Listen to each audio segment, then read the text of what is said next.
Es una perspectiva un poco aparentemente laica, pero yo creo que a Jesús le encantaría esta canción. Él hablaba de las aves del cielo, hasta de los cabellos que no se caerán. Él yo creo que no pateaba a los perros como algunos de nosotros. A ver.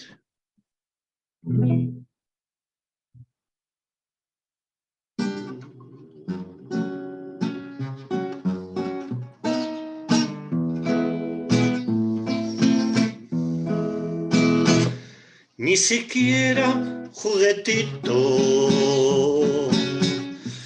ni un confite que chupar. ¿Cuántos niños, cuántos guaguas no saben qué es Navidad? ¿Cuántos niños que descalzos van corriendo en la ciudad, sabiendo que no hay regalo, solo a veces caridad? ¿Cuántas madres de esos niños? ¿Cuántas madres y papás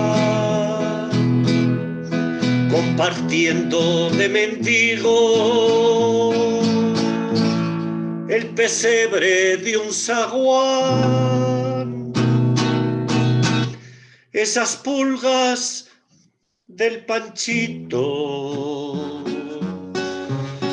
que nos vino a acompañar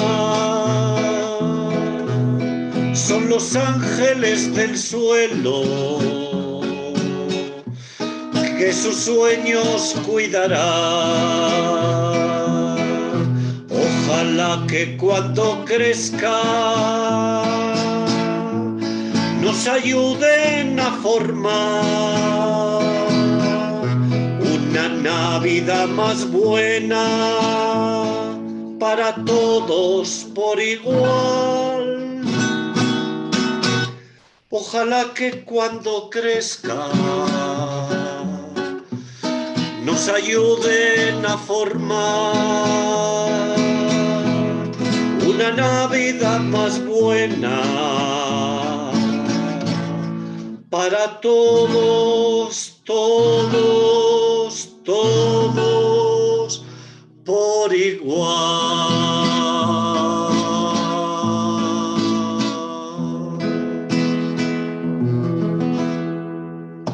Gracias, Padre Lauren. Gracias, Katy. Un abrazo solidario y cariñoso para todos los hermanos y hermanas que están en esta transmisión.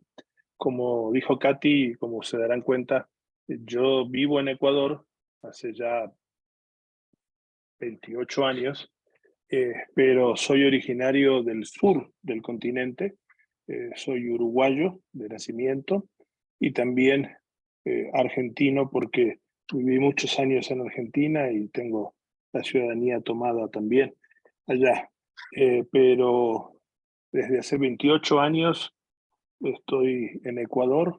Mi esposa María Eugenia, nuestra hija Ingrid son ecuatorianas, una guayaquileña, mi esposa María Eugenia, y nuestra hija Ingrid nació en la ciudad de Guaranda, en la provincia de Bolívar. Así que estamos felices de estar juntos sirviendo al Señor y también viviendo esta realidad que a veces nos sacude, pero hay momentos como estos de Navidad donde podemos elevar la mirada al cielo y reconocer que Dios sigue obrando en medio nuestro. Quiero agradecerles a Padre Lauren y a Katy. Yo me siento tremendamente privilegiado y bendecido por la amistad de los hermanos verbitas y realmente siempre que estoy con ellos aprendo y sigo aprendiendo. Así que en esta tarde, no sé, ¿tengo chance, Katy, de compartir pantalla? Claro, Sí, todos los perdón. derechos. Sí, eso, por acá andamos.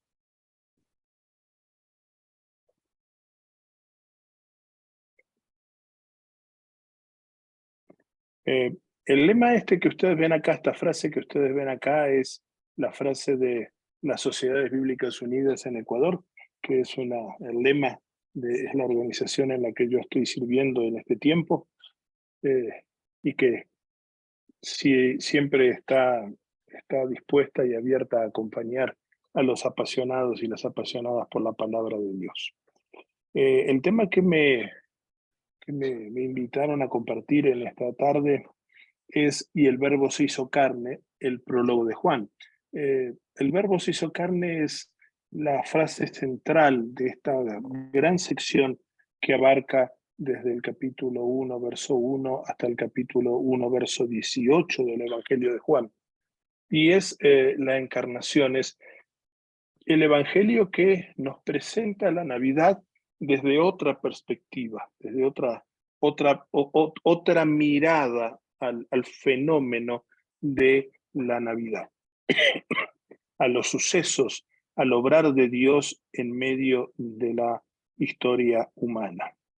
Una hoja de ruta, llamarla a mí, los breves contenidos, una descripción de los contenidos de hoy, unas palabras primeras sobre Navidad, en segundo lugar, algunas características del Evangelio de Juan, y luego sí meternos de cabeza a lo que es el prólogo, y ahí todos vamos a estar aportando y buceando en el texto de Juan 1:1 al 18. Unas palabras sobre Navidad. Tomo ahí prestado el texto de Lucas capítulo 2, verso 7. Y sucedió que mientras estaban en Belén le llegó a María el tiempo de dar a luz.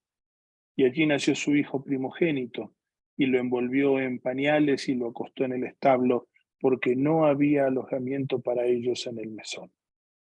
En estas palabras, en estas palabras de Lucas, así tan sucintamente, encontramos encarnado el espíritu de la profecía dada por Isaías allá por el capítulo 9. Porque nos ha nacido un niño, Dios nos ha dado un hijo, al cual se le ha concedido el poder de gobernar. Y le darán estos nombres: admirable en sus planes, Dios invencible, Padre eterno y príncipe de la paz.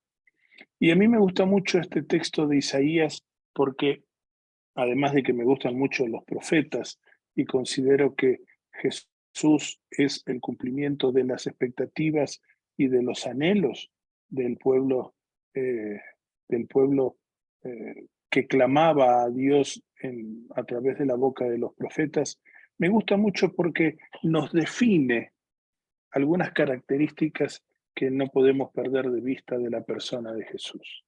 Admirable en sus planes, Dios invencible, Padre eterno, y especialmente esta última, que me parece muy importante rescatar en el tiempo que estamos viviendo: príncipe de la paz.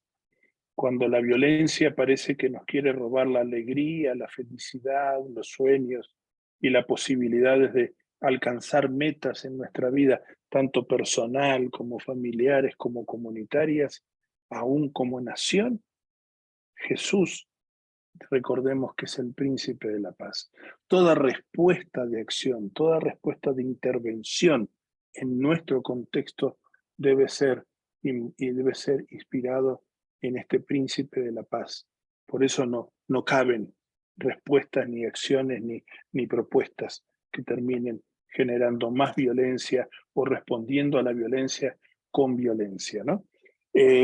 Sobre la Navidad nos dice el padre de la iglesia, Ireneo de León: el Hijo de Dios se hace hijo de David e hijo de Abraham para cumplir las promesas y recapitularlas en sí mismo con el fin de restituirnos la vida. El Verbo de Dios se hizo carne por el misterio de la Virgen a fin de desatar la muerte y vivificar al hombre. porque nosotros estábamos encadenados por el pecado y destinados a nacer a través del régimen de pecado y a caer bajo el imperio de la vida. Vivificar al hombre, restituirnos a la vida, en este misterio que nos representa la Navidad, y un misterio que celebramos gozosos y que celebramos con fe y con anhelo de que el que nació complete la obra redentora en nuestra historia. Tengamos en cuenta que así como Jesús es el príncipe de la paz, Jesús es el restituidor de la vida, el que nos libera de los lazos de la muerte y nos larga a vivir a la vida. Y finalmente unas palabras de Justo González, un historiador de la Iglesia contemporáneo, es un historiador cubano, viviendo hace muchos años en los Estados Unidos, pero siempre muy conectado con América Latina, y dice en su obra La Navidad, que es significado histórico y teológico, dice: cuando celebramos la Navidad, celebramos, entre muchas otras cosas, la revelación de Dios en el niño que nació en Belén, y el hecho glorioso e increíblemente sorprendente de que Dios es amor. Celebramos a este Dios cuya omnipotencia se refleja y se conoce, no en palabras de los entendidos ni en los tronos de los poderosos, sino en un pesebre fuera del mesón. Este Dios que es amor se nos revela en forma definitiva en la debilidad y fragilidad y sencillez de un niño, a través del cual asume todo lo que es la historia humana, nuestro ser humano, como dice Leonardo Boff, cuando los hombres quieren ser Dios, Dios quiere ser niño. Y en Navidad celebramos ese acto de amor que lo lleva a hacer, manteniendo su omnipotencia y su carácter, convertirse en un niño frágil para vivir desde su fragilidad la maravilla de la salvación y la maravilla de la redención con nosotros. Esto solamente como unas palabras que las tenía atravesadas, las compartí con mi congregación y las tenía atravesadas y quería compartirlas brevemente. Si nos vamos al Evangelio de Juan, ok. Simplemente dos elementos del Evangelio de Juan: un evangelio diferente y la comunidad de Juan. Y esta imagen, me gusta mucho el estilo de la caricatura o de dibujo, del arte de Cerezo Barredo, y esos elementos, como combina en ese arte varios pasajes de las Escrituras, ¿no? Los pasajes, las bodas de Caná, esas tinajas que están detrás, la mesa de la celebración de la Eucaristía, pero el acto previo del lavamiento de los pies. Es interesante que Juan pone las palabras de la Eucaristía ya por el capítulo 6, pero formalmente no tiene un relato como Mateo, Marcos y Lucas de la institución eucarística, pero incluye en ese discurso sobre el pan de vida, el pan vivo que bajó del cielo allá en el capítulo 6, incluye las palabras de la fórmula eucarística, ¿no? El que no come mi cuerpo, el que no bebe mi sangre. Es un recurso que Juan utiliza como compositor, autor y compositor del Evangelio, de su Evangelio. Pero sí pone en la última noche, la noche antes del prendimiento de Jesús, allá por el capítulo 13, la escena del lavamiento de los pies, con un mandamiento de hacerlo, de repetirlo entre los miembros de la comunidad, ¿no? Es un evangelio diferente. Aporta Juan, quizás desde sus propias fuentes literarias, sus propias fuentes de conocimiento directo de los hechos, aporta cosas que nos pusieron los otros tres evangelistas, pero los aportes de Juan son ricos y profundos y nos llevan a construir una comunidad con un tinte particular. Si vamos entonces, si me detengo en cada punto, nos agarra el tigre, como decía mi abuelo. Juan ilumina a la persona de Jesús y su actuación con una profundidad que muestra mucho tiempo de reflexión. tanto personal como comunitaria. Personal, disculpen el error de tipeo.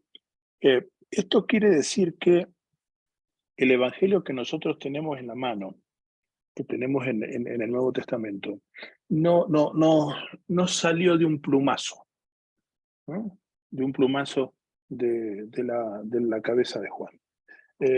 Por lo menos podríamos pensar que hubo como 3 fuentes o tres manos que terminaron, digamos así, construyendo y editando la obra de Juan. El primer Juan, quizás, el primer Juan, que pudo haber sido Juan, el hijo de Zebedeo, el hermano de Jacobo. No tenemos por qué dudar de eso. Conocedor directo de la obra de Jesús, el Mesías, que empezó a través de su predicación apostólica a compartir el esqueleto, podemos decir, de este evangelio. Segunda mano que se mete ahí, una mano de discípulo o discípulos de Juan, que ahí ya lo empiezan a identificar como el discípulo amado, y esa comunidad que se forma alrededor del apóstol, de Juan el apóstol, y es la comunidad de los discípulos o del discípulo amado, esa frase que se va metiendo en algunos pasajes muy particulares de Juan. Y que meten mano luego posiblemente del final de la vida de Juan, o cuando ya Juan estaba muy mayor. Y finalmente quizás una tercera mano podríamos considerar, que es la que aparece allá por la comunidad de Éfeso en el Asia Menor, una comunidad que presuntamente es la que lideró Juan, atendiendo a grupos de judíos creyentes en Jesús, que habían vivido toda la experiencia de la expulsión de las sinagogas, luego del año 80-85, cuando los fariseos decretan y determinan la expulsión de los seguidores del Nazareno de en medio de ellos. Y ahí aparece la tercera mano, ¿no? Pues es un proceso de mucha reflexión. Desde el momento del ministerio de Jesús, ministerio terrenal de Jesús allá por los años 35, por ahí, hasta la última etapa redaccional, que es casi al final del siglo I, ¿no?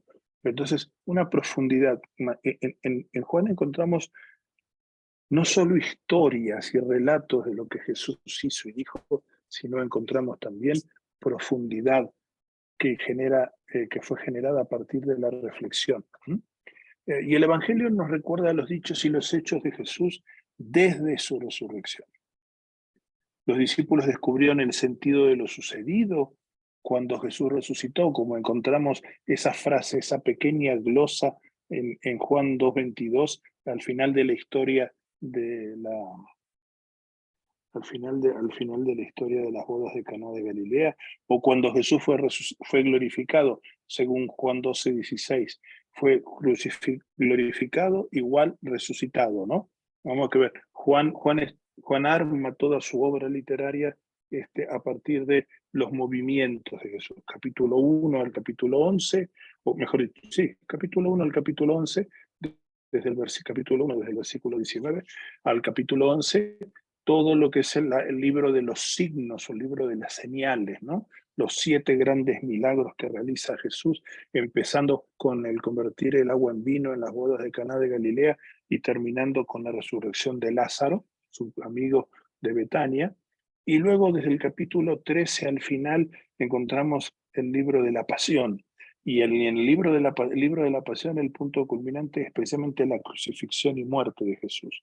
Jesús es levantado como la serpiente de bronce fue levantada por Moisés en el desierto, cosa que anticipa ya en el capítulo 3 de Juan, pero eso lo encontramos en el momento de la glorificación de parte del Padre, precisamente cuando es entronizado, y permítanme que lo diga así entre comillas, entronizado en la cruz.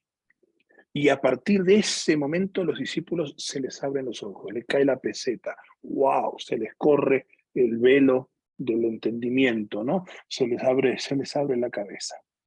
El Espíritu Santo es enviado por el Padre y es el que les va a ir recordando a los discípulos todo lo que Jesús les dijo, ¿no? Ese texto famoso de Juan 14:26 es el Espíritu de la verdad que da testimonio fiel de Jesús. ¿Mm? Es el Espíritu de la verdad. Y es interesante porque a veces encontramos textos que nos hablan de que el Espíritu es enviado por el Padre, pero la definición que se le da al Espíritu, como en este caso el Espíritu de la verdad, nos remiten a Jesús. Jesús dice, yo soy el camino, la verdad y la vida. Nadie viene al Padre si no es por mí. Entonces, si Jesús es el camino y la verdad, y como vamos a ver más adelante en Juan 1:14, Jesús está pleno, lo vemos lleno, pleno, en el sentido más profundo de la palabra, de gracia y de verdad. ¿Eh? Entonces, también es el Espíritu que nos remite a Jesús. El Espíritu remite a Jesús. El Espíritu recuerda lo que hizo Jesús. El Espíritu recuerda lo que dijo Jesús, ¿no? Y ayuda en el testimonio a los miembros de la comunidad. Y finalmente debemos leer a Jesús a la luz de la resurrección y dejándonos guiar por el Espíritu. ¿Mm? O sea, esa vivencia, si bien Hechos sale de la pluma de Lucas, también podemos encontrar un elemento importante. En la comunidad que se presenta, en la iglesia que se presenta en Hechos, encontramos esa vivencia carismática, esa vivencia de guía del Espíritu. Y no digo carismático definiendo un modelo o una práctica de espiritualidad determinada, lo digo en términos generales, carismática, es la comunidad provista provista de dones, de carismas por el Espíritu y que se mueve al impulso del Espíritu.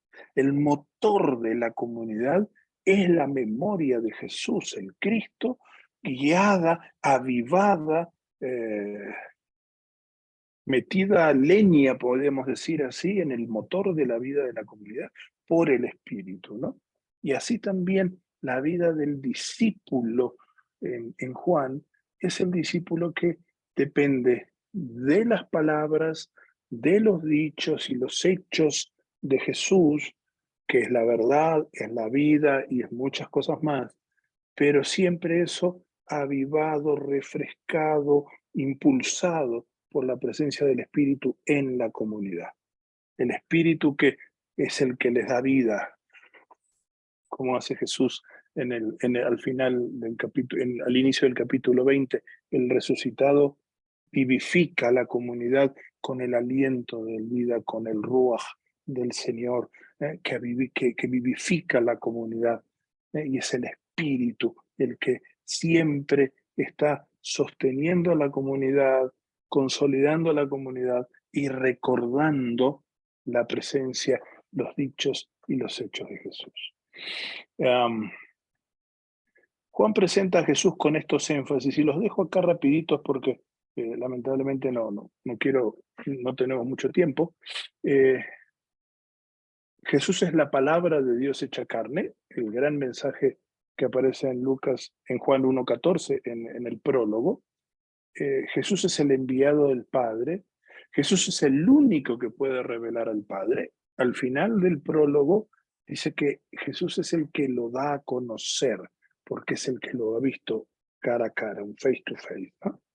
Jesús recibe del Padre su gloria y la manifiesta en signos, esos signos, los milagros, que no son milagros en el mismo sentido, son milagros transformadores, en el mismo, podemos decir que cumplen el mismo objetivo en la vida de las personas que los reciben, que los milagros de los sinópticos, pero son un poco más, porque en los sinópticos cuando se habla de milagros se utiliza el término dinamis o dunamis, los poderes del reino ejecutados por Jesús.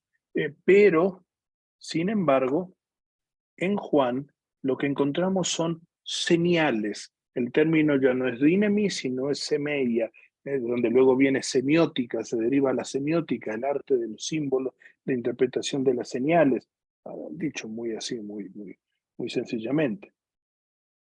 Pero entonces siempre, cada milagro viene o precedido o sucedido por una explicación, un discurso, donde Jesús se apropia del principio de la señal. Jesús es el pan vivo que bajó del cielo. Jesús es la puerta de las ovejas. Jesús es la luz del mundo. Jesús es el camino, la verdad y la vida.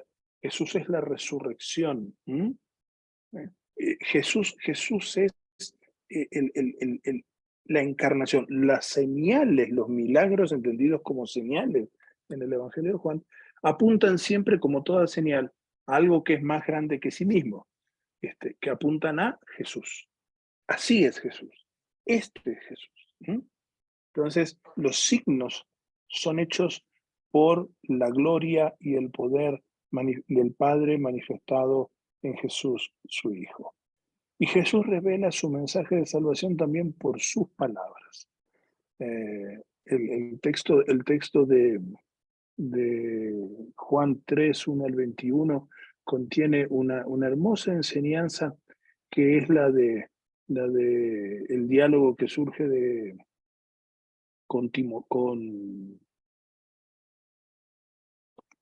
ay, perdonen, no es Timoteo, perdónenme, lo tengo acá, lo voy a buscar, en el diálogo con Nicodemo, ese discípulo de Jesús que no quería que lo asociaran tanto con el maestro, sino que se acerca en la noche, ¿no? Se acerca en la noche, él siendo un líder del concilio de ancianos judío, una autoridad entre los judíos, que creía en Jesús, conocía y validaba el mensaje de Jesús, pero se acerca en la noche y le pregunta y dialoga, ¿no? Y en ese diálogo aparece un texto tan precioso como el de Juan 3, 16 y 17, donde Jesús, algunos dicen que son palabras atribuidas a Jesús mismo, otros dicen que son palabras glosadas por el evangelista, pero lo tenemos en el texto y es canónico y es válido. Tanto amó Dios al mundo que entregó a su Hijo único para que quien crea en Él no muera, sino que tenga vida eterna. Y el verso 17 complementa eso de forma magistral. Dios no envió a su Hijo al mundo para juzgar al mundo, sino para que el mundo se salve por medio de Él. ¿No? Esas palabras que nos definen ya el plan de acción de Dios, que nos definen el contenido, la vocación, la voluntad del Padre, que siempre es salvación del hombre y la mujer en su realidad cotidiana. Claro, como iglesias, en algún momento perdimos el rumbo y nos hemos dedicado más quizás a predicar y a anunciar y a enseñar la condenación de las personas y a hablar de un Dios severo, autoritario y casi sangriento, ¿eh? que dista mucho del Dios que se nos revela en Jesús a través de sus dichos y sus hechos. Y eso es algo que nos cabe a todas las iglesias.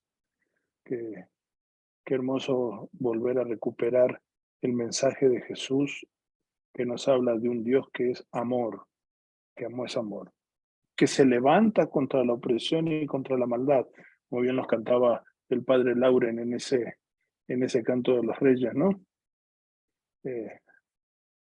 Pero que su voluntad primaria y final es la salvación del ser humano, ¿no?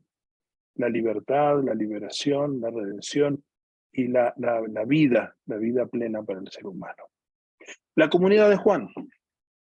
Ok, si nos vamos un poquito a la comunidad de Juan, es una comunidad que vive una situación difícil y compleja, llena de tensiones internas, tensiones internas Una de ellas puse ahí en el capítulo 1, verso 19 al 34, la tensión que se daba entre los seguidores de Jesús y los que se habían unido al movimiento de Jesús, que venían del movimiento de Juan Bautista. Y que necesitaban tener como un ubicatex, como un movimiento, un momento así de, ok, hola, ¿qué tal? Bien, bienvenidos. Juan muy importante, Juan súper clave en el anuncio de la llegada del Mesías, pero ojo, Juan es un testigo de la luz. Juan es un testigo de Jesús. Juan no es nadie con capacidad de competir con. También tensiones teológicas, como por ejemplo el por qué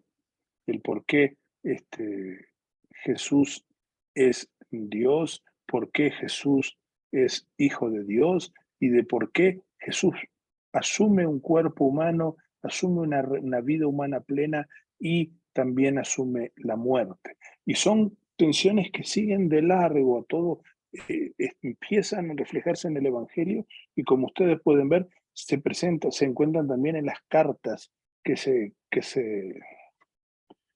presumen que son de la misma pluma de Juan o de la escuela juanina, ¿no? Pero también, además de esas tensiones internas y tensiones teológicas, es una comunidad que está sufriendo o viviendo su fe en un ambiente de rechazo y persecución.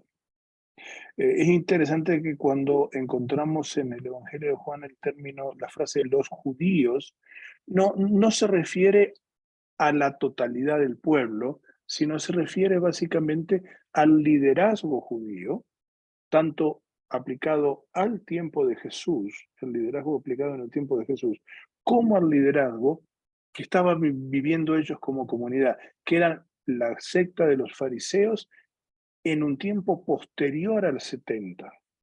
El 70 después de Cristo es una fecha clave en la historia del movimiento de Jesús y del pueblo judío, porque es cuando las tropas romanas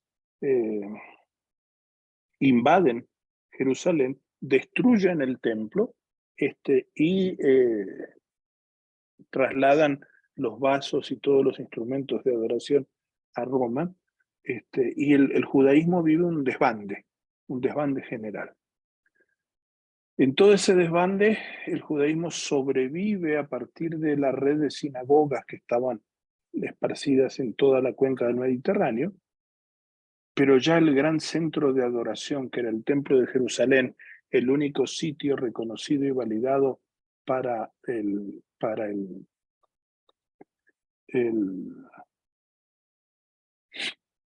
sacrificio, los sacrificios ya no estaban. Entonces lo que surge es un movimiento de reagrupación y reestructuración donde el fariseísmo, los fariseos que eran los que controlaban básicamente la vida de las sinagogas, son los triunfantes. Hasta ese tiempo la iglesia cristiana convivía con el judaísmo, convivía en las sinagogas, pero a partir del triunfo o del reposicionamiento fariseo posterior a la destrucción del templo, son expulsados. Y aquí encontramos algunos pasajes, por ejemplo, Juan 9:22, 12:42, 16:2, donde encontramos como pistas de que estaban viviendo, la comunidad juanina estaba viviendo esa crisis, la crisis de la expulsión de las sinagogas. De la expulsión de las sinagogas. Y eso no era solo un tema religioso, sino que llevaba a estos judíos que habían creído que Jesús era el Mesías, lo llevaba a una situación de marginación social y familiar. O sea, no era solo ser expulsados de un sitio donde se concentraban para adorar a Dios, el Padre de Jesús, sino era toda una crisis que traía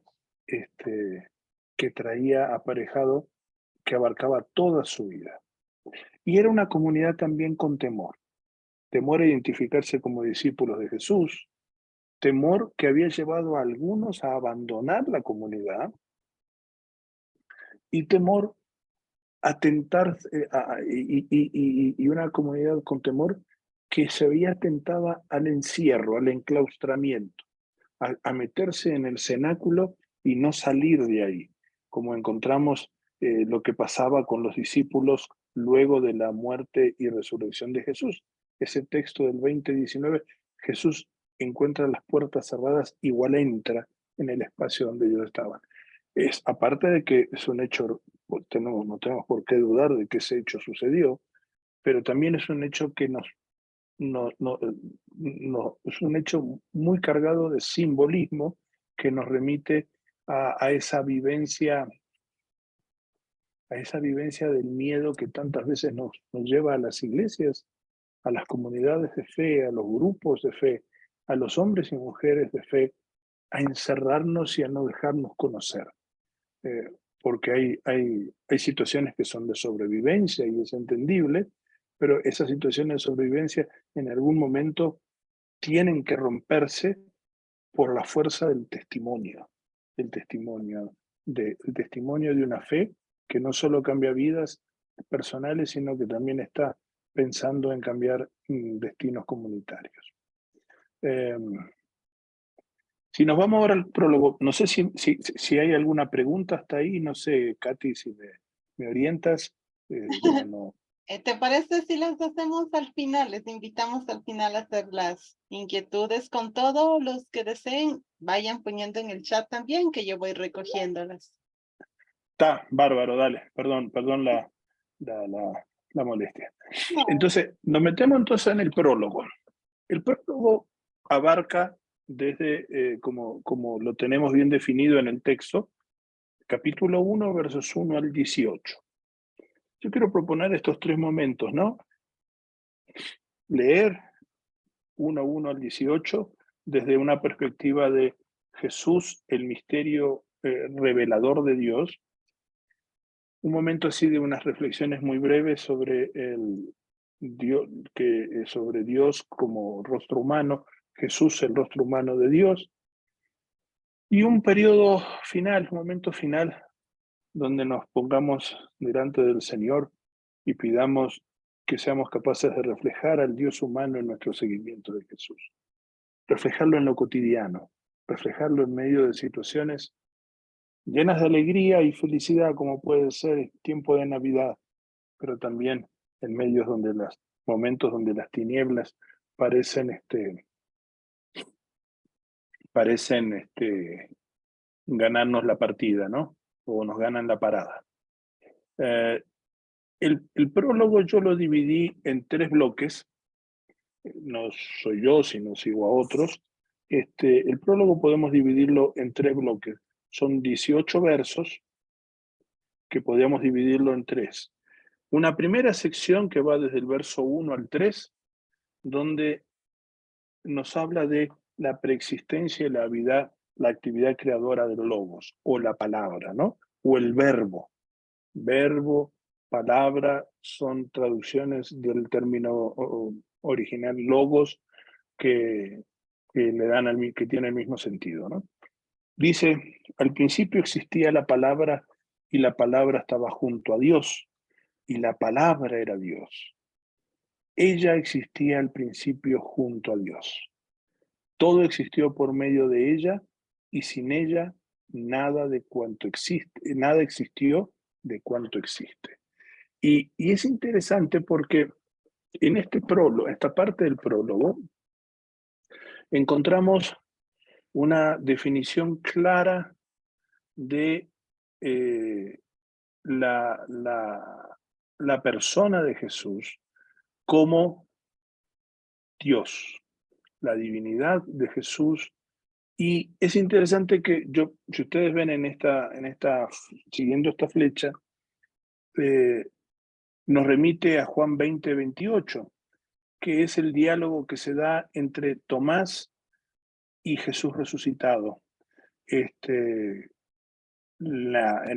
la segunda aparición de Jesús a los discípulos, donde la confesión de Tomás es clara y es determinante. Señor mío y Dios mío. Esta combinación esta correlación, mejor dicho, entre final del verso 1 y la palabra de Dios y Juan 20:28, forman lo que se llamaría literalmente una inclusión. Son como los dos, perdonen que voy a usar una figura gastronómica, pero son como los dos panes de una hamburguesa. Son los dos límites, los dos limitantes del texto que le dan contenido y encierran todo lo que se va a desarrollar. O sea, el Evangelio de Juan, desde el inicio hasta el fin, está trabajando la validación del carácter único y especial de Jesús. Y lo compara al principio en el prólogo con la palabra creadora. Y es interesante que esta palabra que nos dice este logos es la palabra que crea. El término que dice, como comienza el prólogo, en el principio o al principio, nos remite a Génesis 1:1. Génesis 1:1 es: en el principio creó Dios los cielos y la tierra. La gran declaración, que luego se va viendo desagregada en los distintos momentos de los actos creacionales de Dios.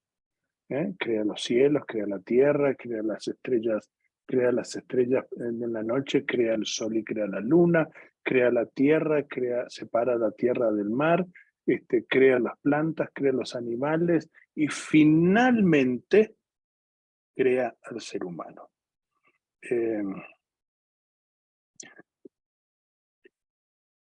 Es interesante que Génesis 1:1 nos puesto así, es casi, este prólogo es casi como la declaración de un nuevo acto creador de Dios. Un nuevo acto creador de Dios que se ve validado o se ve ratificado allá por el capítulo 20, cuando Jesús aparece entre los discípulos y les dice: pasa a ustedes, y habiendo dicho esto, sopló sobre ellos el Espíritu. Ese soplar sobre ellos el Espíritu, más que quizás una evocación de un Pentecostés juanino, es casi como el soplar del aliento de vida del Señor, de Yahvé, sobre el hombre que ahí estaba creando ese monigote de arcilla, que solo por el Espíritu insuflado por parte de Dios cobra vida.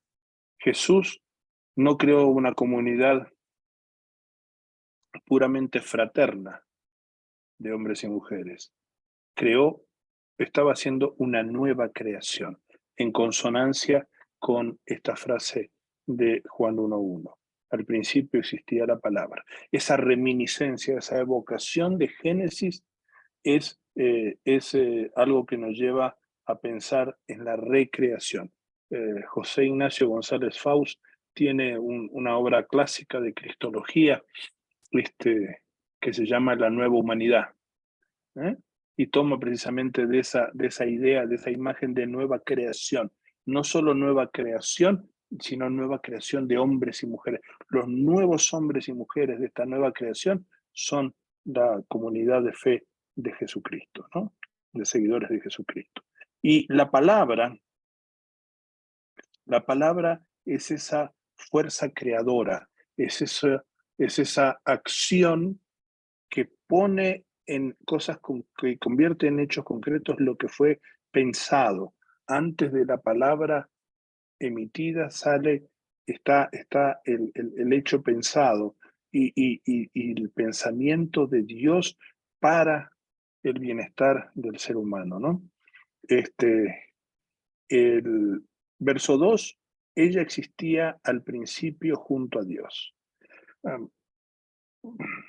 Yo puse aquí en esta nota: si quieres saber quién es el verdadero Dios, mira a Jesús detenidamente. Tanto Juan 1:1 y 2 y Juan 1:18 remarcan que Jesús es igual a Dios. O sea, no podemos conocer a Dios sin detenernos a observar y a conocer lo que hacía y lo que decía Jesús. El libro de Génesis trata del Dios creador. Juan nos dice Dios está recreando. Y el libro de Génesis termina en el capítulo 1 y capítulo 2, en el relato de la creación, termina con la creación del ser humano, del hombre y la mujer. Y Juan arranca su libro presentándonos al ser humano perfecto, al ser humano que es capaz de representar en su totalidad a Dios. Representar en su totalidad a Dios. O sea, este antiguo himno que Juan parece recoger, este himno cristológico, Juan lo va posicionando como un compendio o un resumen de lo que va a ser su obra. Hay algunos temas que vamos a encontrar en Juan 1:1 al 18, que los vamos a encontrar repetidos y varias veces repetidos a lo largo del Evangelio. Por ejemplo, la relación entre el Padre y el Hijo, la preexistencia y la encarnación del Hijo, el concepto de la luz. Jesús es la luz, pero también la confrontación de la luz con las tinieblas, la relación de Dios con el mundo y el mundo en diferentes definiciones y en diferentes conceptos, ¿no? Las diferentes acepciones que vamos encontrando de la palabra mundo en el uso del texto en el Evangelio de Juan. La relación de cómo llegar a ser hijo de Dios, que es un acto que nace desde el propio Dios y no a partir de la descendencia étnica o de la descendencia nacional, como también encontramos que en el Evangelio, que los judíos, el liderazgo judío, le reclama a Jesús que ellos son descendientes de Abraham, por tanto son hijos de Dios. Y en la definición de hijo de Dios que se da en el prólogo se es hijo de Dios porque se cree, se acepta y se recibe a aquel que vino a nombre de Dios, que es la luz y que se encarnó. Entonces, en el prólogo encontramos ya varios de los temas que vamos a recorrer, vamos a encontrar en el recorrido general de la obra, ¿no? Si nos vamos a la otra sección que abarca los versos 4 al 11, perdón, hablando de la palabra, en ella estaba la vida y la vida era la luz de los hombres, la luz. Recordemos que luego aparecerá.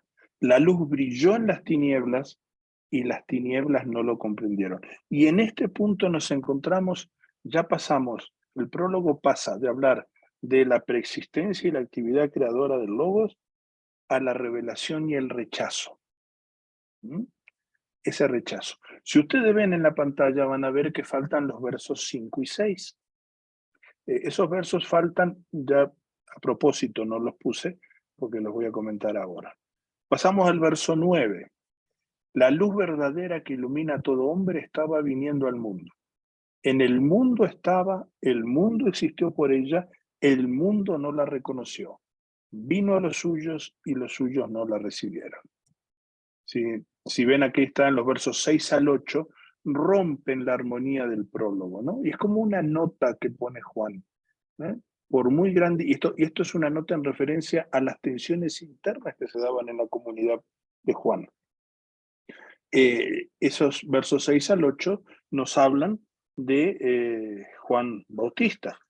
No puedo leer, dice, apareció un hombre enviado por Dios llamado Juan, verso 6, que vino como testigo para dar testimonio de la luz, de modo que todos creyeran por medio de él. Juan, un hombre muy importante dentro de la economía salvífica, pero el Evangelio de Juan precisa que Él no es la luz. Él es testigo de la luz. Y está al servicio de la luz verdadera y de la verdad, que es Jesucristo. Entonces, encontramos que la luz, si vemos el concepto luz, nos remite a Juan 8:32. Yo soy la luz del mundo. Quien me siga no caminará en tinieblas, sino que tendrá la luz de la vida. La luz es la vida, la luz de la vida. La vida que estaba en la palabra, alumbraba a los hombres. Jesús se nos está presentando que ese Logos encarnado se vuelve fuente de vida y de guianza de todo ser humano. Si vemos aquí también un término interesante es mundo. La luz verdadera que ilumina a todo hombre estaba viniendo al mundo. En el mundo estaba, versos 9 al 11, ¿no? 9 y 10, en el mundo estaba, el mundo existió por ella y el mundo no la reconoció. Mundo tiene varios sentidos utilizados en Juan. Juan, mejor dicho, utiliza la palabra mundo en varios sentidos. La creación amada por Dios, la habitación o el espacio de habitación de los seres humanos y el sistema opuesto a Dios y opresor de los seres humanos. Aquí, en los versos 9 y 10, encontramos dos de los sentidos. La luz verdadera ilumina, estaba viniendo al mundo, en el mundo estaba, y el mundo existió por ella. Podemos decir que es el sentido de la habitación, el lugar de habitación de la humanidad. Y el tercero, el mundo no la reconoció, es ese sistema opuesto a Dios y opresor de los seres humanos. Y el tercer sentido lo encontramos en el famoso texto de Juan 3, 16 y 17, que yo mencioné hace un rato. Tanto amó Dios al mundo que entregó a su Hijo único para que quien crea en Él no muera, sino que tenga vida eterna. Y Dios no envía al mundo a su Hijo para juzgarlo, sino para que el mundo se salve por medio de Él. Y eso es clave, ¿no? Son datos bien interesantes que vamos encontrando en el pensamiento, precisamente, que vamos encontrando en el texto del prólogo y que nos permiten ir anticipando ya temas, teniendo claridad sobre la persona de Jesús, sobre su relación con el Padre, pero también sobre el rol y la identidad del ser humano. El ser humano creado, pero amado hasta el punto de ser destinatario de la luz y la vida que emana de ese Logos. No fue una creación que Dios puso a correr el universo y bueno, arréglense solo como si estuviera en modo automático. La acción de Dios de amor, la acción de Dios de amor hacia lo creado, aún lo llevó a estar en esa confrontación luz y tinieblas de la cual nos habla el verso 5, ¿no?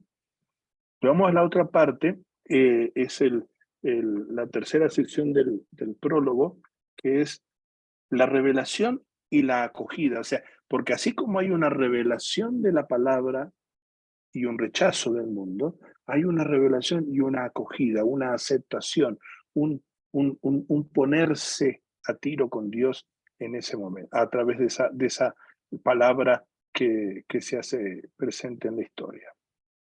Pero a los que la recibieron, a los que recibieron a la palabra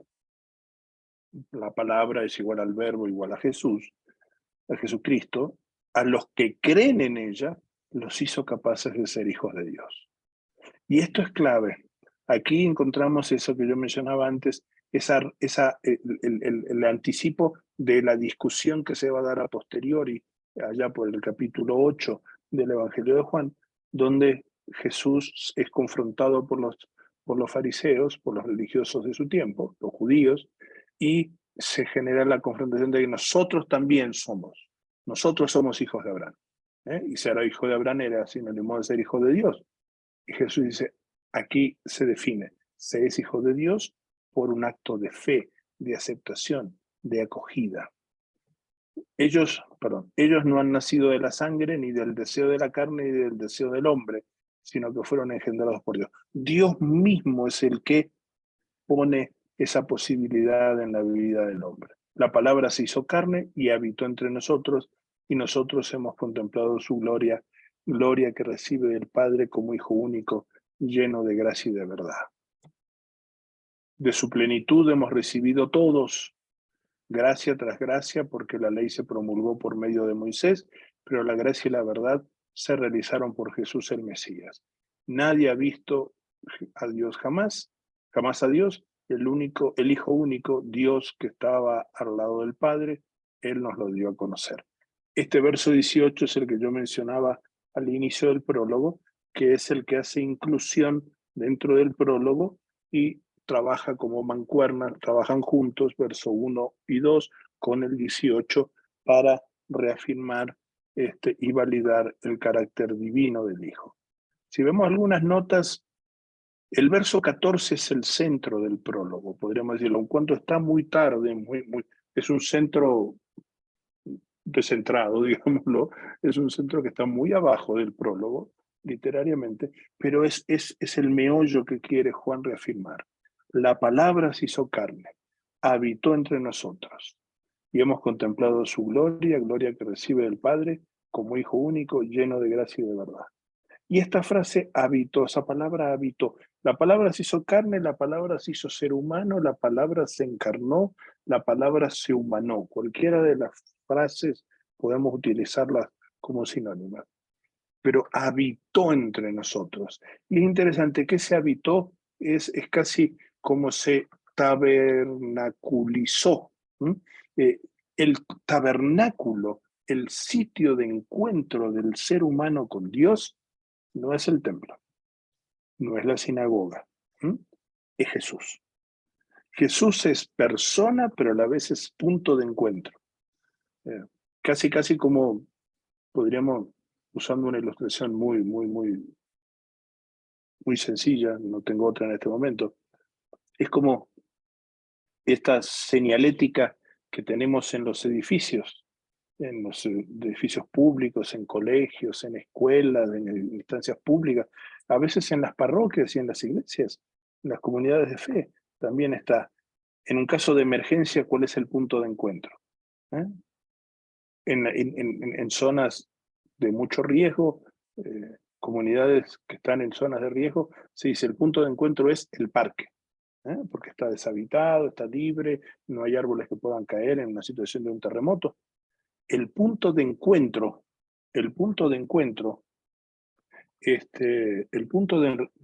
con el hombre, del ser humano con Dios, creador, y con Dios que ama al ser humano, es Jesús. O sea, Juan está claro de los alcances de esto, ¿no? O sea, no sé si nosotros lo tenemos claro. Y esto vale para todas las comunidades de fe, empezando por la mía propia. El punto de encuentro, si decimos que y afirmamos con Juan que el punto de encuentro es Jesús, ojo, toda práctica y todo postulado, me animaría a decir, y si perdónenme la expresión, no quiero que nadie lo tome a mal, pero todo dogma, aún toda elucubración teológica, queda supeditado al examen del punto de encuentro. O sea, la práctica, los dichos y los hechos de Jesús son determinantes. Porque Él es la palabra hecha carne, el tabernáculo de la presencia de Dios en medio nuestro. Y nosotros, y en ese nosotros estamos estamos todos los que hemos sido testigos de la acción salvífica de Dios en Cristo, hemos contemplado su gloria. No es una gloria propia, es una gloria compartida con el Padre, por su carácter de Hijo único. Y es interesante que es una gloria, y esa gloria lo llena, lo pleniza, digo, no es el mejor término, de gracia y de verdad. Y aquí empata, el verso 15 también es como una glosa que encontramos, o un texto aclaratorio que encontramos sobre Juan, ¿no? Juan grita dando testimonio, este es aquel de quien yo decía, otra vez, interrumpe la métrica del poema del prólogo, por eso no lo puse, pero lleno de gracia y de verdad, vuelve a aparecer en el sinónimo de plenitud. De su plenitud hemos recibido todo, gracia tras gracia o gracia sobre gracia, ¿no? Y aquí es importante porque la gracia es definitiva, es la característica del mensaje que Dios quiere transmitir a través de Jesús. Jesús fue enviado para hacernos conocer al Padre, que es un Dios de gracia. Nosotros somos la comunidad creyente. El nosotros del prólogo, que contempla en Jesús la gloria de Dios, su potencia y majestad divinas. Aquí aparece casi al final del prólogo un tema interesante, es el rol de Moisés. Ustedes cuando lean, me imagino que ya lo han leído, no estoy diciendo nada nuevo, ya lo deben haber visto, el Evangelio de Juan, es el Evangelio de Jesús confrontándose con el liderazgo judío. Y este liderazgo judío es el que detenta la autoridad para interpretar la ley de Moisés. Y su referente como el profeta es Moisés, el profeta de todos los tiempos. De hecho, en Deuteronomio 28 nos encontramos con una promesa que dice que Dios levantará otro profeta como Moisés al final de los tiempos. Ese al final de los tiempos, en el tiempo de Jesús, estaba a la orden del día, podemos decirlo. Era la expectativa mesiánica estaba alimentada por esta figura del profeta escatológico, del profeta del fin de los tiempos, que sería como Moisés. Pero ojo, es interesante el giro que le da Juan en este prólogo poético, que dice que a través de Moisés vino la ley, pero lo presenta como una contraposición. A través de Jesús el Mesías llegó la gracia y la verdad. La ley que nos llevaba a vivir ese binomio de mandamiento y justicia, mishpat y sedaká, que encontramos a lo largo del Antiguo Testamento, ¿no? Volver a la ley y a la justicia, al mandamiento y a la justicia, el mishpat y la sedaká. Ahora en Jesús encontramos que el desafío de Dios es vivir la gracia junto con la verdad. Es interesante porque tanto gracia como verdad no anulan la justicia y el mandamiento, pero le dan o le completan un rostro relacional. La ley se había convertido dentro del esquema religioso judío en una ley sin gracia, una ley que al no estar llena de gracia, o sea, de potencia restauradora de la relación, en primer lugar del ser humano con Dios y luego del ser humano con el ser humano, de reconstrucción del tejido social, se convertía en una ley injusta, en una ley injusta, y se anulaba el binomio del Antiguo Testamento. La mishpat y la sedaká, la ley y la justicia, el mandamiento y la justicia, terminaban siendo algo que tenían que ir juntos, así, en par, como dos engranajes con los dientes entrelazados, se terminaba quebrando y no había consecuencia entre uno y otro. Pero en Jesús, que es el nuevo Moisés para Juan, así como también lo presentó Mateo como nuevo Moisés, dador de la nueva ley del reino, pero aquí es el nuevo Moisés, es el nuevo profeta escatológico, o la palabra que viene a cumplir la función profética de anunciar la llegada de la novedad, de la gracia y la verdad. Es Jesús quien supera a Moisés. Y lo supera aún más, porque si bien Moisés tuvo ese encuentro cara a cara con Dios en su momento en el monte Sinaí, en el monte de Dios, cuando recibió la ley, cuando descendió del monte, nadie podía verlo a la cara. Dice el relato allá por el libro del Éxodo, por el capítulo 20 y tanto, que Moisés tuvo que cubrir su rostro porque el brillo que le había impregnado la presencia del encuentro con Dios atemorizaba a los otros. Y en cambio, la gloria que tenía Jesús, según el verso 14, no le impide conectarse con el ser humano. Y es Jesús, el Hijo único, que es Dios, que habiendo estado en una relación cara a cara con el Padre, es el único que lo puede dar a conocer. Y es interesante que esta relación, esta característica de revelador de Dios, del Padre, no lo aleja de la gente, sino que lo acerca. Todo lo que vamos a encontrar en el Evangelio de Juan es ese camino de acercamiento de Jesús, es el camino de acercamiento de Dios al hombre.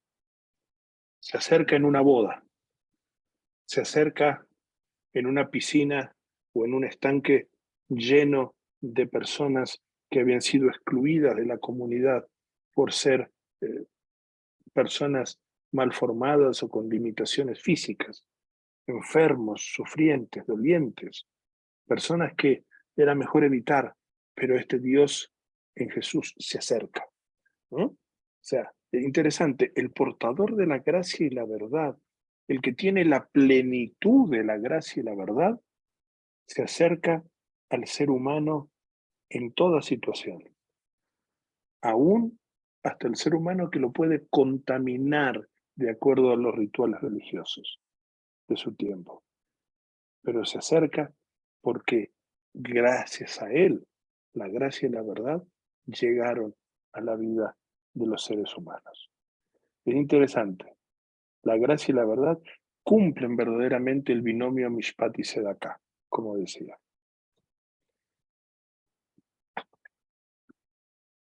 Unas reflexiones breves, ¿no?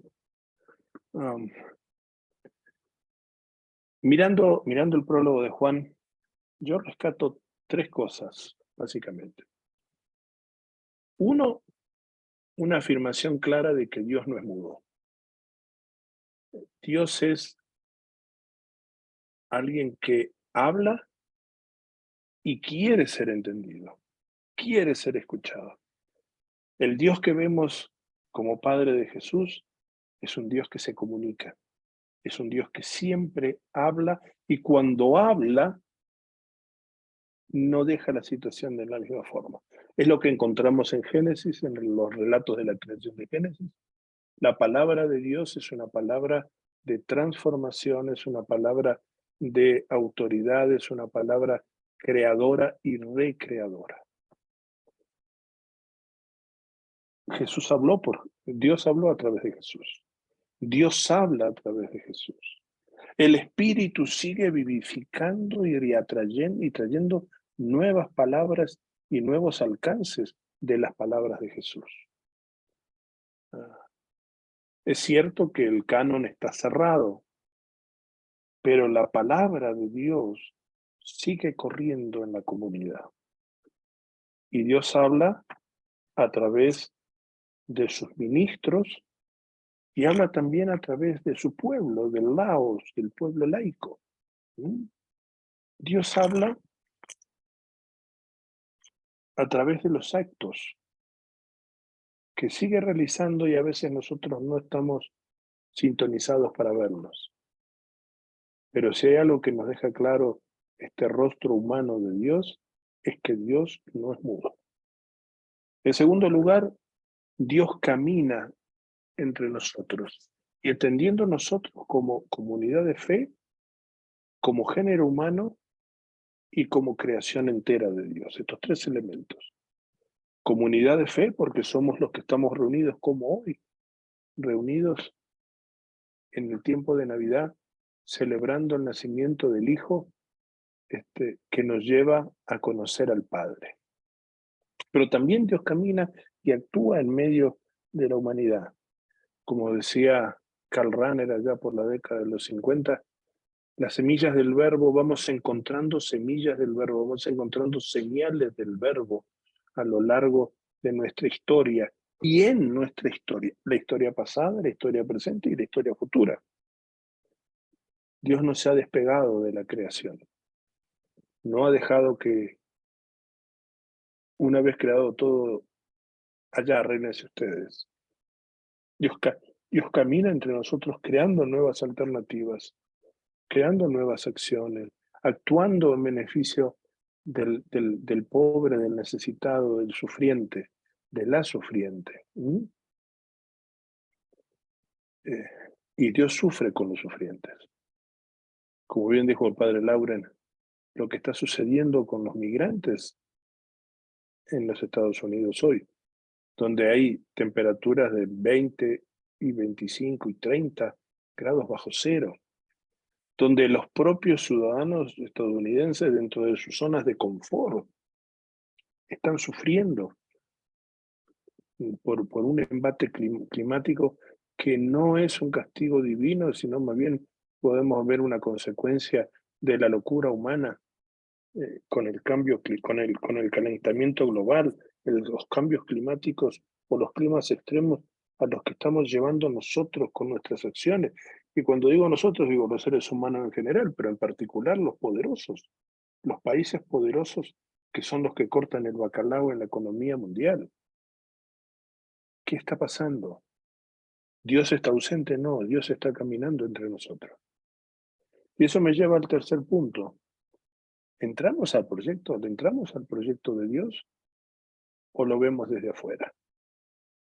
Estamos abriendo los ojos para discernir el accionar de Dios, el caminar de Dios. Estamos abriendo los oídos para discernir la voz de Dios, que es lo que Dios nos está diciendo a través de su palabra, a través de la celebración comunitaria, a través de la liturgia, a través de las acciones de los que están fuera de la comunidad de fe. ¿Le entramos o lo vemos desde afuera? Porque, ojo, así como hay inclusión, también hay exclusión. Y el mismo prólogo nos dice, los que se incluyen son los que creen y los que creen en la palabra de Jesús, que es realmente el nuevo mandamiento que Jesús nos da. Los que se excluyen o nos excluimos son o somos los que rechazamos esa nueva palabra de Jesús, ese nuevo mandamiento. Y aquí está el desafío final, el reflejar al Dios humano en el seguimiento. Y tomo dos textos desde el capítulo 13. Después de haberle lavado los pies, se puso el manto, volvió a la mesa y les dijo, ¿comprenden lo que acabo de hacer? Eso es lo que a mí me encanta y me fascina de Jesús. Desde mis primeros tiempos en el caminar en la comunidad de fe, me fascinaron los evangelios, porque Jesús aparece haciendo símbolos, signos, señales, y luego ayuda a la interpretación, desafía a la interpretación. Ustedes me llaman maestro y señor y dicen bien, pero si yo, que soy maestro y señor, les he lavado los pies, también ustedes deben lavarse los pies unos a otros. Y aquí está el verso definitivo para mí. Les he dado ejemplo para que hagan lo mismo que yo hice con ustedes. Ese acoger solidariamente, fraternalmente, sororalmente, el uno al otro, la una a la otra, sin distingos de ningún tipo. Y es Jesús el que nos desafía a hacer como Él hizo. Esos son los mandamientos, esos son los mandatos que superan y complementan, o complementan y superan a la vez, los mandamientos dados por Moisés. No son contradictorios, son mandamientos que nos llevan a una vida de justicia, justicia relacional, justicia interpersonal, justicia familiar, justicia comunitaria, justicia, ¿por qué no?, nacional. Y el otro texto ahí mismo, capítulo 13. Dados interesantes, capítulo 13, estamos en los discursos de la última noche, los discursos de la cena, del tiempo de la cena. Les doy un mandamiento nuevo, que se amen unos a otros como yo los he amado. Ámense así unos a otros. Y el 35 es definitorio. En esto conocerán todos que son mis discípulos, en el amor que se tengan unos a otros. O sea, estamos en un momento y en un contexto de un diálogo ecuménico, un diálogo interconfesional. Ustedes saben, yo soy pastor, no pertenezco al clero católico, no pertenezco a la confesión católica, pero estamos entre hermanos que nos reconocemos fraternalmente los unos a los otros. Estamos viviendo esta condición de discípulos que supera la confesionalidad, supera el título, el apellido, el mote, el calificativo, no sé, como lo quieran llamar ustedes. Y el desafío que nos plantea Jesús, el Verbo hecho carne, el que nos revela el rostro del Padre, es que nosotros nos hagamos conocer como sus discípulos a través del amor que nos prodigamos mutuamente. El compartir y la aceptación y la acogida fraterna y solidaria, y el amor, que no es otra cosa que dos caras de la misma moneda. El que ama, acoge. El que acoge está amando en actos concretos. Y esta es la propuesta que el Evangelio de Juan, a partir de el desglose de todo lo que encontramos en ciernes, en pastillas o en micropastillas dentro del prólogo, en el capítulo 1, verso 1 al 18, nos plantea y nos desafía, ¿no? En definitiva, reflejar al Dios humano en el seguimiento de Jesús. En definitiva, escuchar a Dios hablándonos, verlo caminar entre nosotros, y qué mejor que una vez que lo vemos, lo seguimos, y es entrarle al proyecto de vida plena que nos plantea Jesús, la palabra encarnada, a quien hoy celebramos en el tiempo de Navidad. Yo hasta aquí llegué, perdonen la lata que seguí hablando de largo. Katy, Padre Lauren, estoy a sus órdenes. Gracias, estamos contentos escuchándote, no nos hemos perdido nada. Así que no nos has dado lata, nos has dado pura riqueza. Muchas, muchas gracias. Y claro, algunos como Luz, que ya tiene que retirarse porque tiene compromisos eclesiales, y entendemos, ustedes saben que pueden abandonar la sala, porque eso también es hacer presente el reinado de Dios, ¿no? Cuando uno está al servicio de la iglesia. Así que tranquilos, no tienen que pedir disculpas, más bien nosotros felices de que tengan esa vocación al servicio, que es lo que proponemos en estos espacios.